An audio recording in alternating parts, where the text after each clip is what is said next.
자와합들 한번 인사하겠습니다. 오늘 또 주님이 잘해 주십니다. 또 주님이 잘해 주십니다. 오늘 본문은 이 다니엘과 세 친구가 왕의 음식을 이제 거절하는 사건이 오늘 본문의 이야기입니다.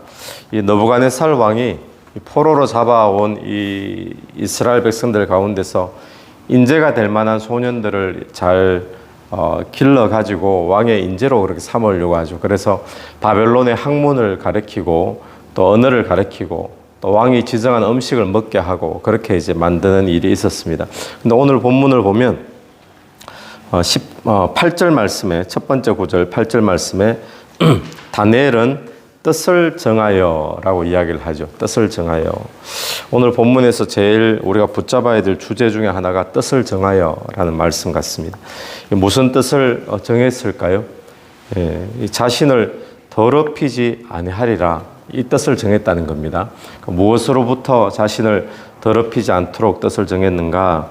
8절에 보니까 왕의 음식과 그가 마시는 포도주로 자기를 더럽히지 아니하리라 하고 왕의 음식 그리고 왕의 포도주 이걸로부터 자신을 더럽히지 않는데요.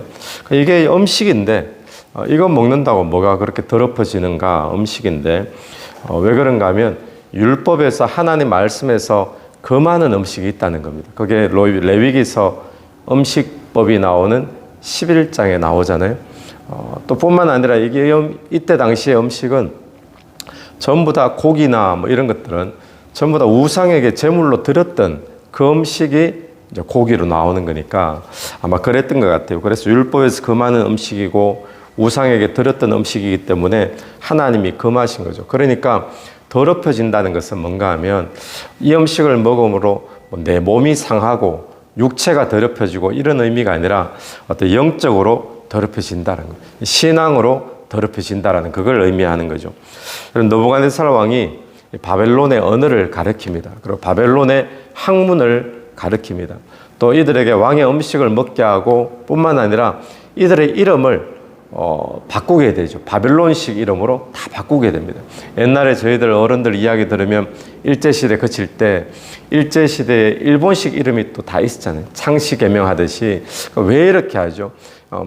일본말을 쓰게 하고 일본 이름을 가지게 하고 이러면 세월이 조금 흘러가면 어떻게 되어집니까? 한국인으로서의 정체성을 다 잃어버리게 되잖아요.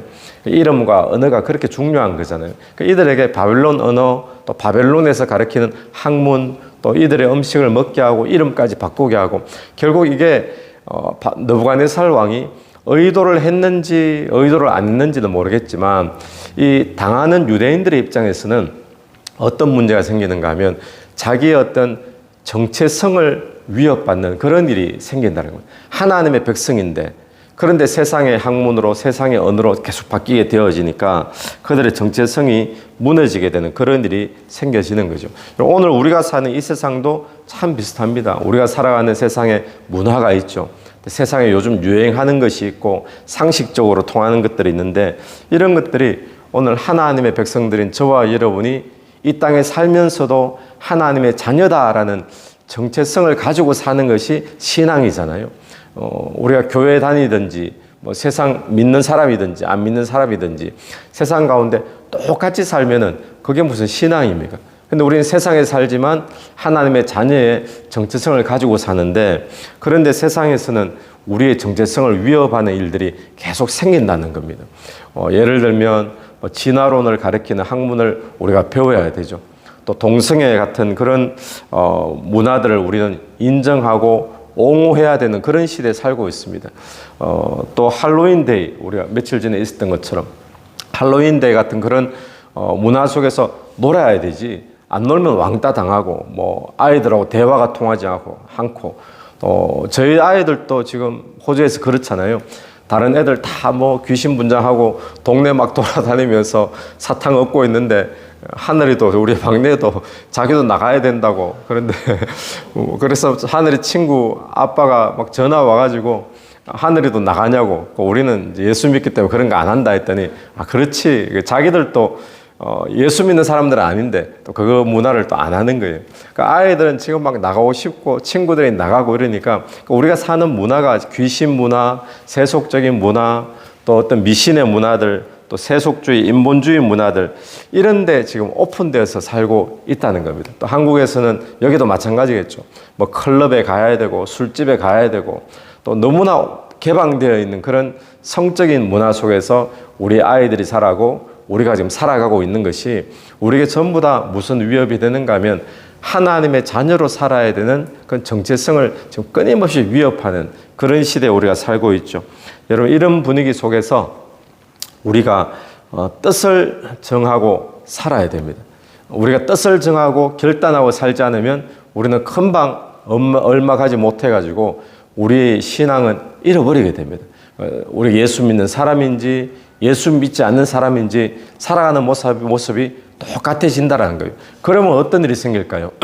그러면 뭐 다 좋은 것 아니냐. 사람들하고 잘 어울려 다니고 이러면 세속 문화하고도 잘 어울리고 교회 문화 속에서도 잘 어울리고 그럼 좋은 거 아니냐. 그렇지 않습니다. 우리가 세상은 예수 그리스도의 복음으로 우리가 정복해야 될 대상으로 바라봐야 되지 세상과 잘 타협하고 세상과 잘 어울리고 이게 세상에서는 보기 좋아 보이지만 그렇게 살면 어떤 문제가 생기는가 하면 그리스도인으로서의 능력은 절대로 나타나지 않는다는 겁니다. 오늘 우리가 이 하나님의 자녀로서의 정체성을 위협하는 이 세속 문화 속에서 저와 여러분이 뜻을 정하여 살아가게 되기를 간절히 바랍니다. 신앙의 순결을 내가 지키겠다라고 뜻을 정해야 되는 거예요. 세상의 어떤 세속주의로부터 내가 더럽혀지지 않겠다. 또 죄와는 내가 죄의 문화와는 싸우겠다. 남들은 전부 다 이게 상식이 아니냐, 요즘 살아가는 방식이 아니냐 그렇게 이야기할지라도 나는 거기로부터 내 신앙의 영적인 순결을 지키겠다라고 결단할 수 있는 그런 저와 여러분 되기를 간절히 바랍니다. 근데 신앙의 순결을 지키는 것이 쉬울까요? 어려울까요? 이런 분위기 속에서 결코 쉽지 않았습니다. 다니엘의 입장은 포로잖아요. 이 포로가 왕이 음식을 내려주고 또 특별한 특혜를 주는데 음식들 보면 왕이 주는 음식이니까 어떤 거겠습니까? 전부 다 먹고 싶어 할 만한 그런 것들이겠죠. 그런 것들을 주는데 거기서 그걸 거부하고 자기의 신앙을 순수함을 지키겠다고 이렇게 나가는 것이 결코 쉬운 일은 아니죠. 그런데 우리가 이 본문을 통해서 기억해야 될 것은 내가 하나님 앞에 뜻을 정하고 결단하고 나아가면 결코 쉽지는 않지만 그렇게 결단하면 하나님이 도와주시는 줄로 믿습니다. 하나님이 역사해 주십니다. 우리 12절부터 15절까지 한번 보십시오. 청하오니 당신의 종들을 열흘 동안 시험하여 채식을 주어 먹게 하고 물을 주어 마시게 한 후에 환관장이 다니엘과 세 친구들의 요구를 거부하죠. 그것도 거부할 수밖에 없죠. 자기가 책임을 져야 되니까. 그랬더니 그럼 열흘 동안 우리에게 채식만 먹게 하고 물만 먹게 해서 그때 가서 한번 비교해 보라고. 환관장이 오케이 하죠. 열흘 후에 다른 소년들하고 비교해 보니까 어떻습니까? 15절 말씀. 열흘 후에 그들의 얼굴이 더욱 아름답고 살이 더욱 윤택하여 왕의 음식을 먹는 다른 소년들보다 더 좋아 보인지라. 왕의 음식에는 온갖 좋은 것들이 다 있습니다. 뭐 단백질도 있고 고기도 있고. 그런데 채식만 먹었더니 열흘 뒤에 얼굴이 어떻다 그러죠? 더 아름답고 살이 더 윤택해졌더라. 어떤 사람들은 이것을 보면서 이렇게도 이야기합니다. 당연한 것 아닌가? 고기 안 먹고 채식만 먹으면 베지테리안 열을 해보면 피부도 좋아지고 윤택하고 당연한 것 아닌가? 근데 그런 게 아니고 하나님이 도와주셔서 다른 사람들보다 훨씬 아름답게 윤택하게 만들어주신 줄로 믿습니다. 우리가 뜻을 정하면 하나님이 도와주시고 역사하신다는 거예요. 또한 또 한 사건을 통해서 우리가 보게 되는 것은 17절입니다. 17절.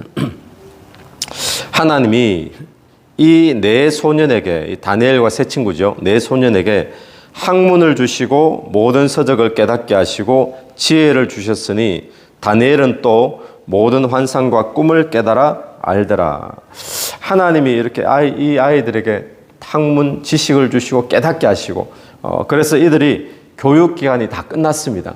끝나고 난 다음에 이제 드디어 결과로 왕 앞에 나가가지고 왕과 시험을 치고 면접을 하고 그런 시간을 갖게 되어지는데 근데 결과가 어떤 결과가 일어나는가? 우리 19절부터 보십시오.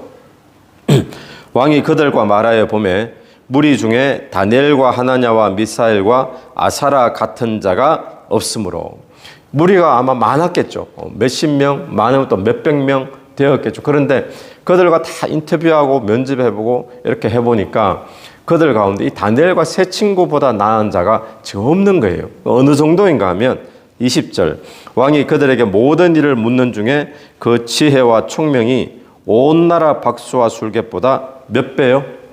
네, 10배나 탁월하다는 거예요. 온 나라의 박수와 술객 이 사람들은 뭐겠습니까?